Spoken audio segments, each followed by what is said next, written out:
Handle Your Business, a weekly podcast discussing a little of this and a little of that.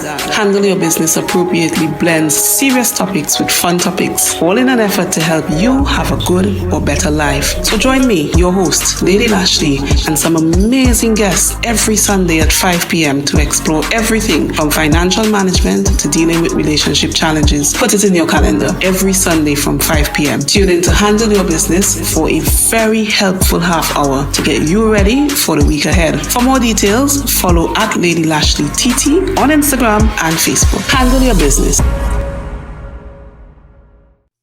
Welcome to Handle Your Business with Lady Lashley. Today, we are going to be talking about a very interesting topic for many of us, especially the ladies, and that's juggling family with work and life. And my guest today is Kelsey Toussaint-Reid. She is a professional civil engineer, career woman, mother, wife, sister, daughter, all of the things that us women can be, and actually we are, many of us. Kelsey, how are you doing? Good afternoon, Glendora, and I'm happy to be here. Thank you for having me.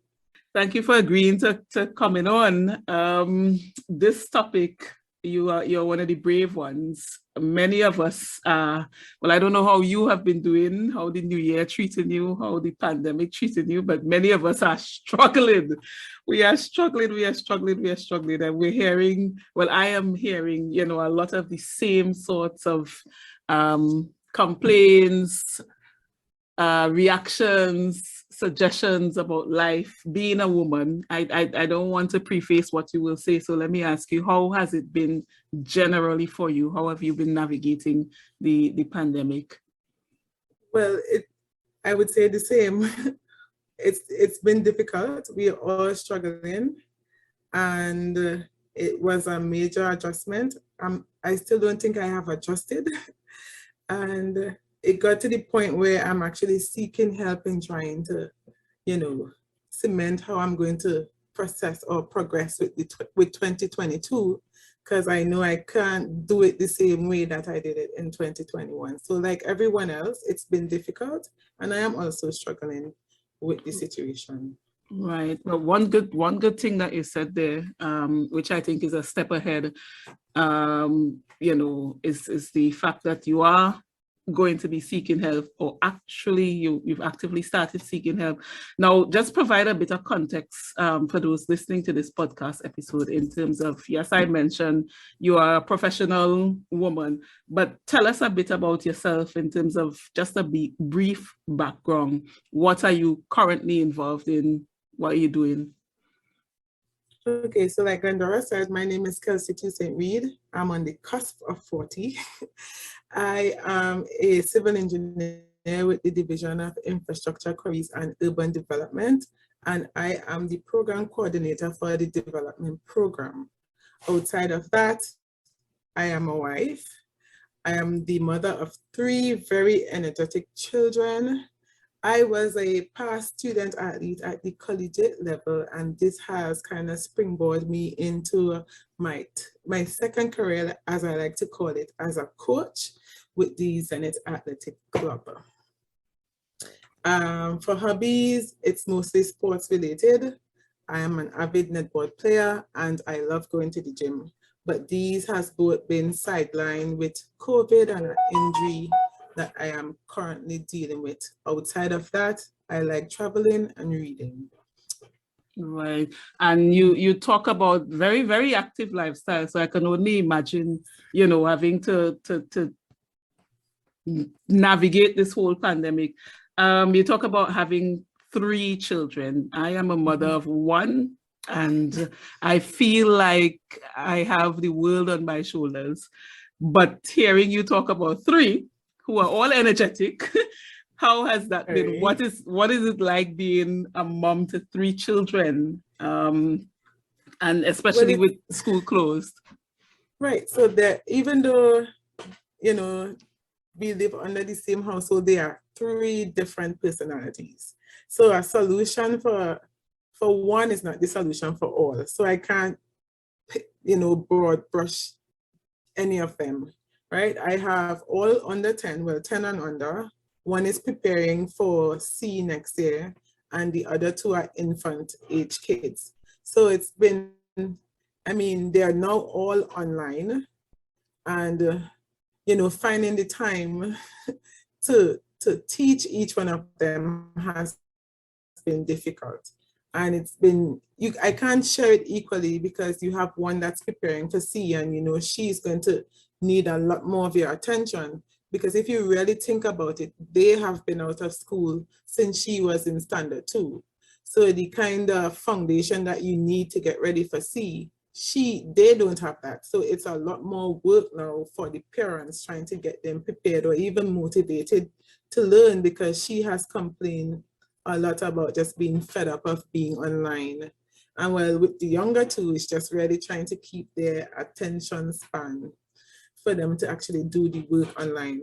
And it's so different because even the way how you and I learned, or the concept for different things, the way how we learned it is not the same. And then there's a little clashing in trying to teach your children because all of it has changed. So it's been, it hasn't been clear sailing, but so far we're managing. Well, I perhaps have to tip my hat to you because I could tell you flat out when it comes to taking on the schoolwork aspect. Sis, I really ain't going down that road, I ain't going down that road at all because, as you say, it's so different. I think for me, I am taking serious offense to having to become a student again, right? Yes, and that's true. Yeah, I want the teachers who listen, to bear with me, bear with us. But you can't give the children work that they bring in for parents to do, and with physical school now, as you said there, you have a daughter preparing for SEAC, which for those who may not know what that is, when children do 7 years of primary school education, elementary school education, there's a national examination in Trinidad and Tobago where they have to do that examination in order to be streamlined into secondary school. And it's extremely competitive and extremely exhausting and extremely frustrating. My own personal views is that it should be abandoned, but I am in the minority, I suppose. And so you have Kelsey here talking about having to, navigate, basically teaching her daughter, teaching a child at that level. And then you have two other ones who are younger and requiring lots of physical and emotional attention. Attention, yes. Oh my gosh. Yes. How are you able to, like for me, it's me and my daughter. I don't necessarily have extended support. Are you lucky enough to have extended support that can assist with that, or you really just have to juggle? As far, sometimes when I'm overwhelmed, I have a sister that just kind of recently also got out of university herself. So sometimes I have to ask her to, come in and help, especially if I have work. Sometimes the reading used to be in the afternoon hours while I'm still at work or I'm not at home. And she was she really helped out, but now she is in work herself. So that has really all, fall back on me to be able to do that with the children. But before, she was such a great assistance. Right, because during the pandemic here, a lot of work was happening remotely from home. So right, but then with my profession, I am not the remote or work from home type of profession. Right. So when they reopened construction, we were back on the outside. Yeah, and you're managing government state-run construction and that, so you have to be out there. You have to be out there. Now, okay, so that's one, I don't even want to imagine what it is being you right now, because that's one part of it. And when my sister-in-law hears this, I am pretty sure she's going to be able to relate, because she has 2 kids, and I don't know, she's have some dancing sprees online, but that's another thing. If you have to manage those children, you're also a wife. How does that work out? Well, So far, I can't say I've had the opportunity to just be, well, with the pandemic, to just be a wife, because it's been so time consuming for the both of us. Him, he helps out in a different way. So like while I'm with them in classes, when he gets home from work, he might be the one actually doing the cooking or helping with the laundry, or just sometimes being with them so that I could do my work if I'm at home. So to say time to be just a wife to him, that has not really happened in the last year. Yeah, going through the door. Wow. Well, I know from talking to several different women, even those who are unmarried, but living with a partner, or what some people consider a committed girlfriend, it's the same sort of complaints all around, especially when children are involved, not having the time. And of course, the pandemic and the lockdown, it's made it a bit problematic. So Yes. you have to be mom, you have to try to be wife, which is partially on hold for a bit. And you also have to, you've been back out to work for a while now. How has that been? So being in management, it was expected that we would always be at work as much as possible. Our admin he understands the plight of us. And so if it's not really necessary for us to be in, we had the leeway of doing our stuff from home once it's submitted on time, or, once it was handed in on time. My supervisors or my support staff has been really good in assisting. And I have to big up mommy. I have to, because there was a period I could not be home at all. And, she provided the supervision. I mean, her assistance in helping them with the schoolwork was limited, but she was basically our rock in that period when I had to be at home, just making sure that even if they had a live, that they were on in time, and anything else that I needed to do, I would do it in the afternoon. So I'm on vacation now, thank the Lord. I have 1 month. Wow. And you would not believe I was in the office yesterday. But it has been challenging in some respect, because they're asking us to have the workers at work, and then me wanting to have to stay home sometime to deal with the children. It's not practicing what you preach.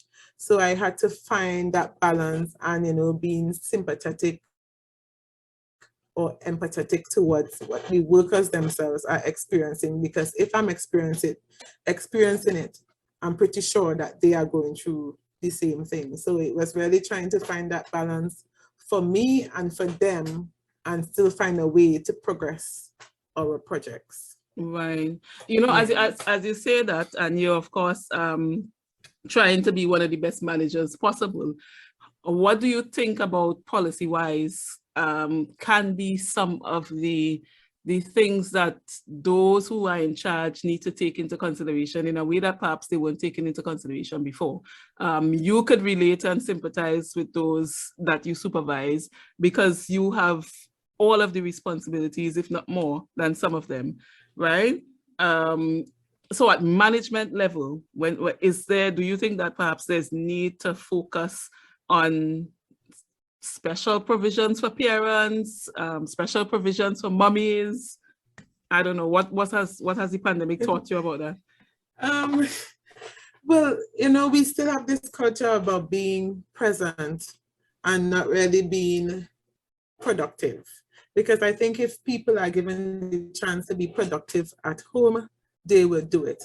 Some may say it's a myth of trying to work from home, because you have to really schedule your time around the children. But in a construction type setting, it's not as easy for like administrative staff, because they really need to be present to do the work. What we have done so far is kind of made smaller teams within the teams, and try to put the workers on some type of rotation, so they're not there every day. And this was one in part of kind of trying to keep if there's an infection, to keep the infection within certain groups and just being able to give people, you know, the time to deal with everything that's happening. But we still have a long way to go in accepting that punctuality and presence doesn't always equal productivity.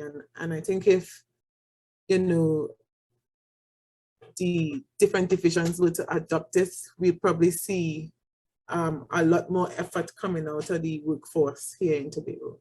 Yeah, that's a serious thing that you said there.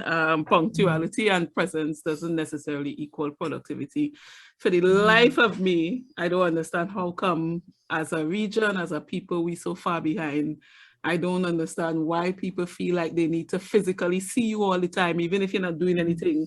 They want you by a desk, you know. Yeah. And I don't know, maybe in those other circles, they say sometimes the women have to lead the way.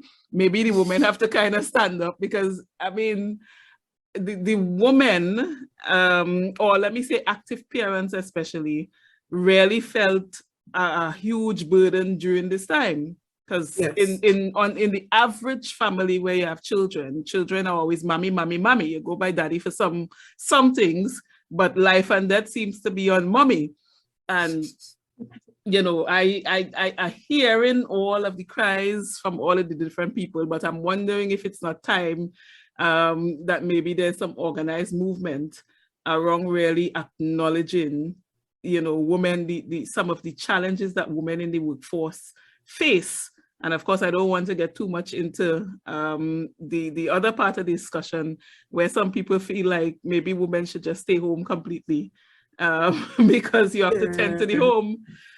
Yeah, you know, I know a couple of people as that well. And what we are failing to realize is that the support system that we had for working women, whether it be daycare or preschool or just school itself, they're not around. So what are the options? And you can't tell people, well, you have to find something, you have to find someone, because it's not just everyone you would trust to be with your children.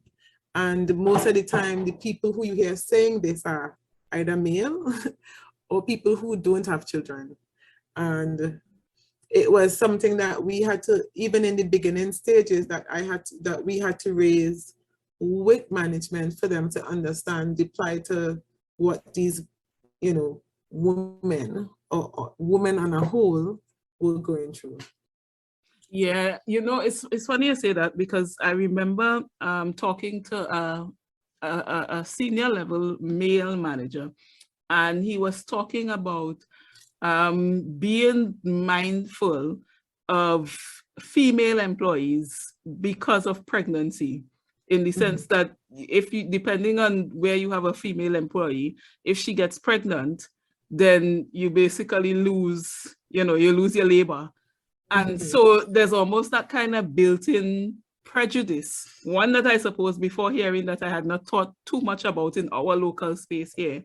But the COVID pandemic really exposed a lot.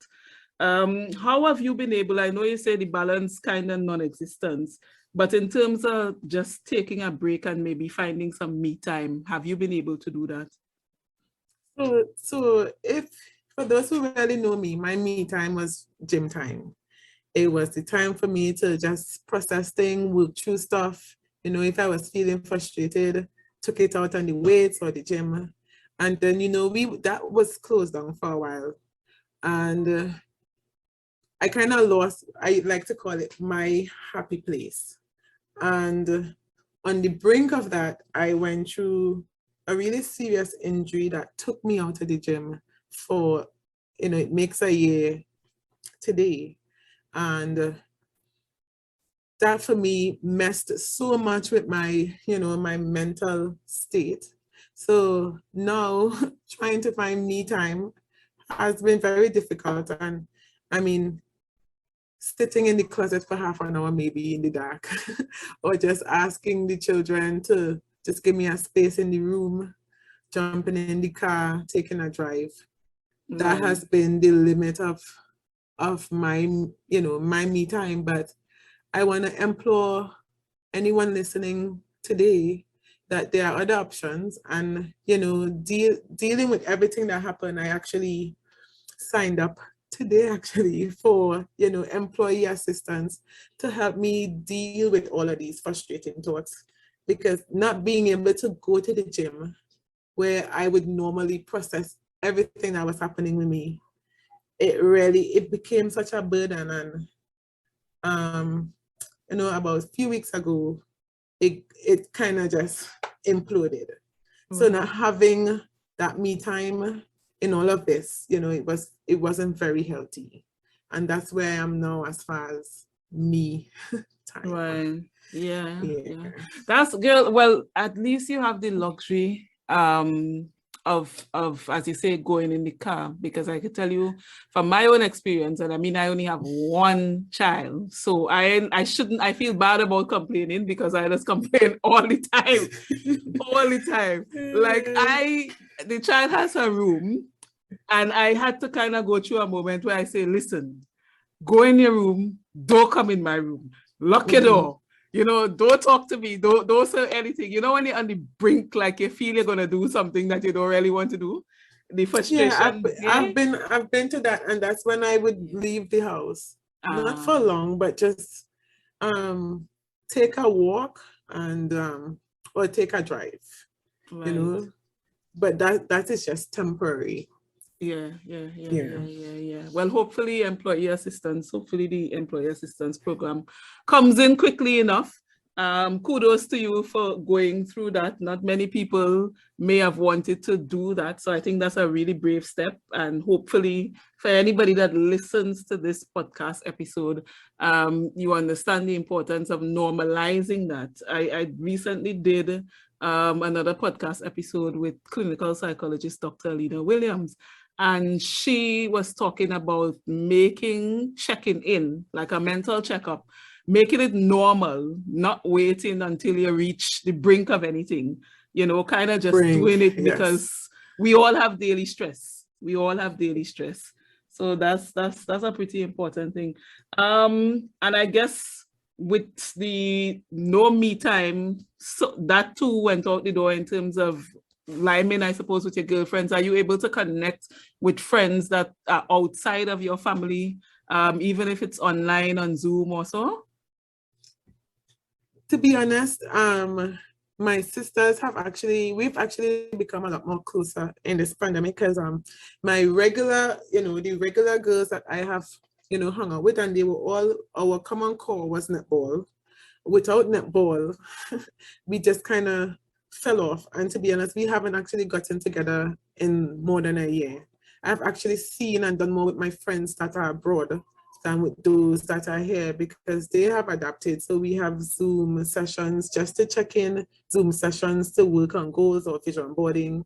But my sisters have been the closest circle that I have had in this last year, that we just kind of talk through stuff, or just have that support with.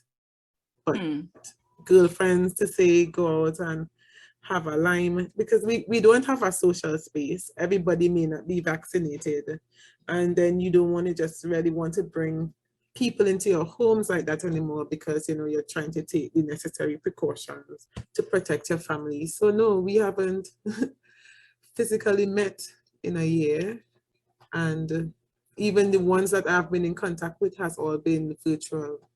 Right. You know, you said one thing there before. Well, two things in terms of getting closer with your sisters, which is a really cool thing. The international friends found the time and the headspace to say, well, let's meet, and you know, you had your vision boarding and that kind of thing. But the local landscape, we don't necessarily have that frame of mind.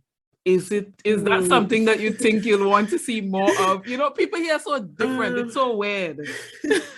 Well, you know, when I say that kind of thing, I'm the one that's labeled as weird. But there are a few of them that has actually started going into that direction, because I mean, the pandemic has actually have made people, you know, reevaluate their lives and what they want to do.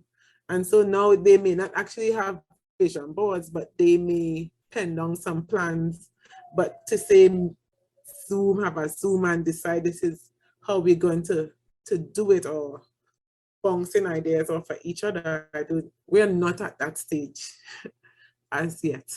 The communication is how we socialize though. And I wonder, I don't know, in terms of your own space as a parent, having seen that and feeling that, and even if you have the headspace to actually process that right now, maybe later on, in terms of thinking, how can I raise my own children differently? Because there's not much, you say you can't bend tree when it's old. You can't really do nothing about some of us because we done set in the ways already. Set in our ways, yes. But yes. I don't know. I wonder what can we do with our own children if you're thinking about that? Like you think about your kids now, is there anything that you could think about that you may want to test out with them, or you already started testing out since you've had them, to allow them to be in a more healthy headspace?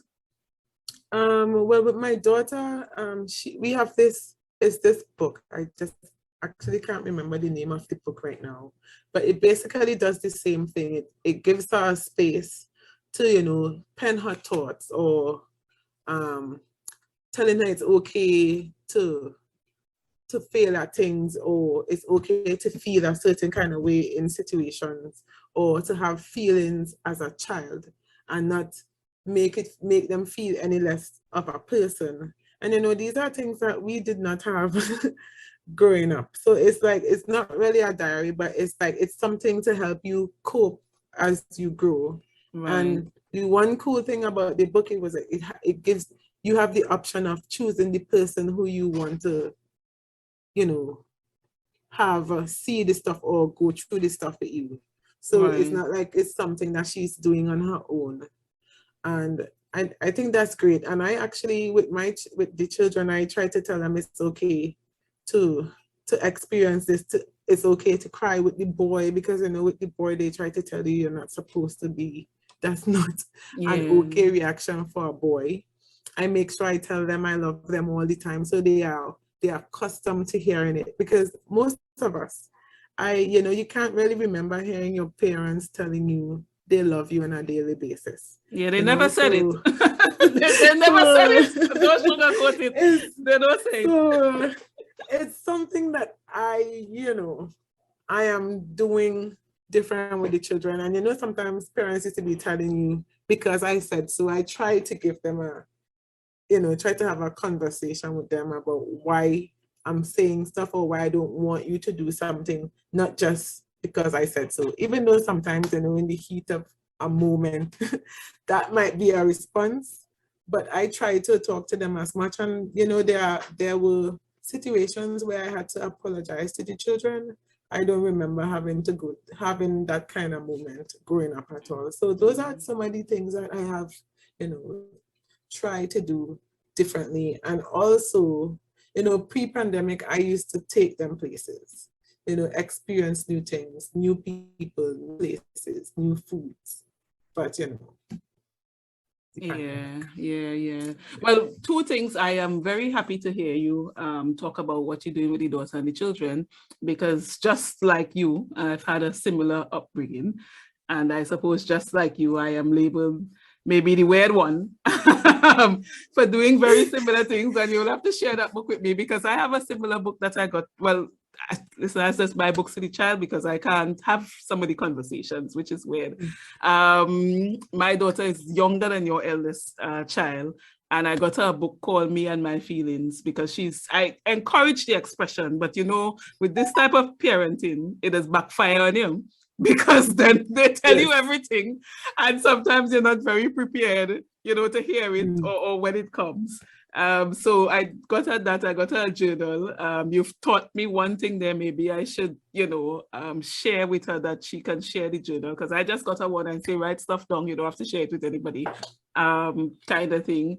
And of course, the being present and embracing the feelings that you talk about. Whenever you're sad, if you're angry, whatever, just embrace it and do what you have to do. And I really feel you're on the one with going out, because for me, I am not one of the most creative people. You know, you have those parents that be home billing things and things. Yourself, you just be there billing and doing experiments and things. My daughter would love to have you for a mommy for that. Because I don't do that. I don't have it in me. I've tried and I can't sustain it, you know, but I try to make up for it in other ways. So I guess we all, you know, will do what we can. So kudos to you on that one. It's very, very difficult, but at least I think the fact that you're trying, that's the important part right now. We don't have to be perfect, but we just have to, we have to try something. And as we're getting ready to wrap, wow, all the time fly already. Even though we've had a little internet challenges, hopefully the audio would be very good. But what are you perhaps most looking forward to? I know you're going to be going through and getting the assistance with processing your feelings and so on. But if you had the chance, let's say for a weekend breakaway or, you know, just a week or something, what would that look like for you? What would be the idea of your perfect week or perfect weekend? Well, it's funny that you asked the question because I am looking at probably a week away, and that includes a special type of weekend. Because this was all part of, you know, trying to, you know, bring back my mental state to a place where it wasn't as dark. But for me, a perfect weekend would probably be exploring somewhere, mostly environmental, like probably a hike to a new place or an off-road experience to a cabin somewhere that is not, you know, that's just kind of out of touch with the world. That's the kind of experience that I like to, you know, that's what I like to do to decompress. But a perfect day for me would be one where I get up on my own, not the children waking me up. Right. A good breakfast. If it's a work day, I would at least want to be productive. And it's probably a day where I actually get to go to the gym before I go to work. And if it's a day where there's practice, because I know track and field is like a source of joy in my life, and I work with juveniles. So those are children between the ages of 6 to 12. And the joy it brings me to see them, you know, go from some of them not even being able to run without falling down to see them master a skill, that in itself brings me a lot of joy. And probably ending the day with a movie on Netflix or something, or just a book. That would be an ideal day. An ideal weekend would be without the children. Yeah. No shame in saying it. It would be one without the children. Yeah. Lazy, a kind of lazy type, but at least the morning would be lazy. It must include, you know, beach somewhere, probably dinner, and probably a new experience, something I've never done before within that period. Right. And that would be it for me. Yeah. So you're journaling. I say put them down, and as soon as it's possible, you know, try a thing. There are 2 places in Trinidad. I don't know if you've been there. I'll send you them off air when we come off of that songs like it may be of interest to you in terms of a local getaway, that is, right? But there's one more thing I wanted to ask you that you hinted to a little bit earlier, with respect to your husband helping out sometimes with the housework and so on, right? And I ain't even ashamed to say, with me, I used to have that kind of, okay, I put this bottle here, I want it here. I don't like to see dust. I don't like to see where's in the sink. And I have morphed into the almost opposite, because that's how I need to cope. So how have you been coping with housework? Because I don't get any done. I ain't ashamed to say I ain't doing nothing. There's this joke that I have with my family, where, and I mean extended family, where I try to be like that.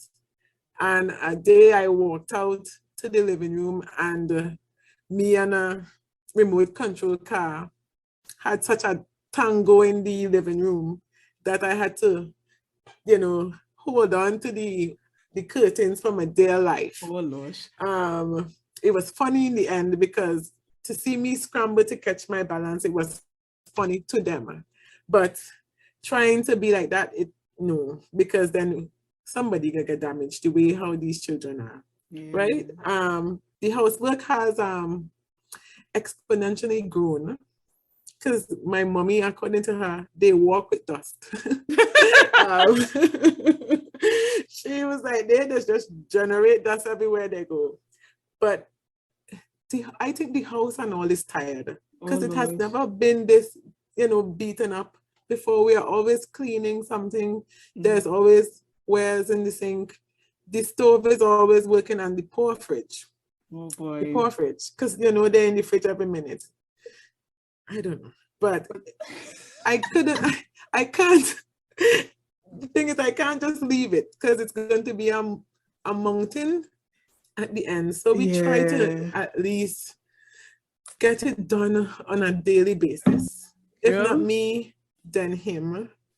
And my mommy being the type of mommy that she is. There are days when she would come over and she'd be like, oh gosh, sort it out.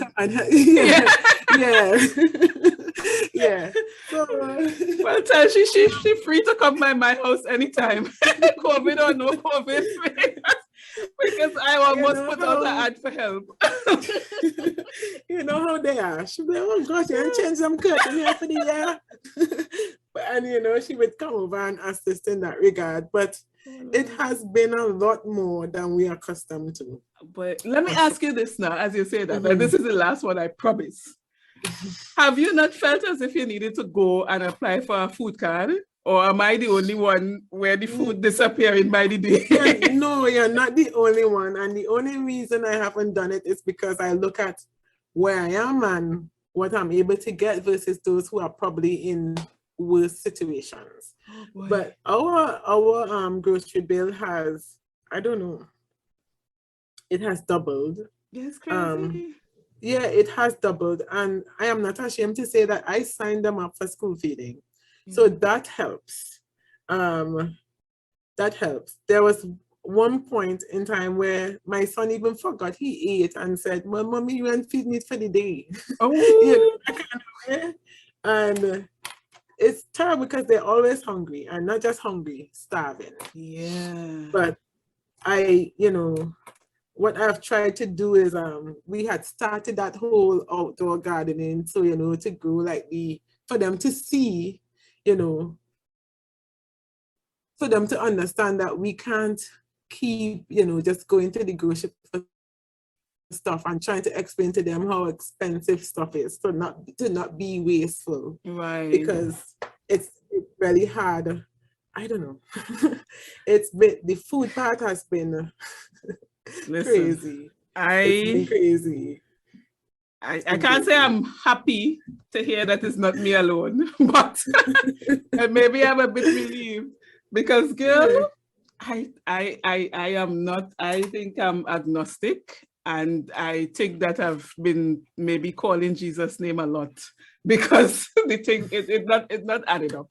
And as you said, when we look at our situations and we look at some other situations, I guess you're still not as bad as the worst that is out there. Yes. But at the end of the day, I like to say as well that while we use that, as reasoning for certain decisions, it doesn't take away from the fact that what our experience is challenging in the moment. Yes, it's definitely, because now we have to pick and choose. We also have to decide if we're going to go with brand over, cost. Yeah. So those are some of the things that we had to, some of the changes that we had to make as well as a family. Boy, wow. Well, I guess we could be talking about this all the time. Kelsey, thank you very, very much. We definitely have to do a part 2 at some point in time, another check-in. Maybe we could use each other and bounce ideas off each other to kind of help cope as we go forward. Because unfortunately, although the restrictions are easing up, many of us are going to be going into the reality of the effects of those restrictions. And I don't think that a lot of people paying attention to that because, you're struggling day to day. So thank you very, very much for taking the time out. Thank the children for me for not coming in the room. My daughter did manage to pass in my room twice. She's somewhere in the bathroom, probably waiting to flush the toilet. Yes, so it is what it is. Thank you. I owe them fruit snacks at the end of this. But Glendora, it was really my pleasure. And I didn't realize I actually enjoyed our conversation today, and talking about a lot of the things that we did today. I actually feel better. And thank you again for the opportunity. I'm happy to hear that. So as I close off, I'm going to say to everybody listening to this podcast, we are being real with you with the hope that you too can handle your business. Signing out. Thank you very much, Kelsey Toussaint-Reid. Handle Your Business, a weekly podcast discussing a little of this and a little of that. Handle Your Business appropriately blends serious topics with fun topics, all in an effort to help you have a good or better life. So join me, your host, Lady Lashley, and some amazing guests every Sunday at 5 p.m. to explore everything from financial management to dealing with relationship challenges. Put it in your calendar every Sunday from 5 p.m. Tune in to Handle Your Business for a very helpful half hour to get you ready for the week ahead. For more details, follow at Lady Lashley TT on Instagram and Facebook. Handle Your Business.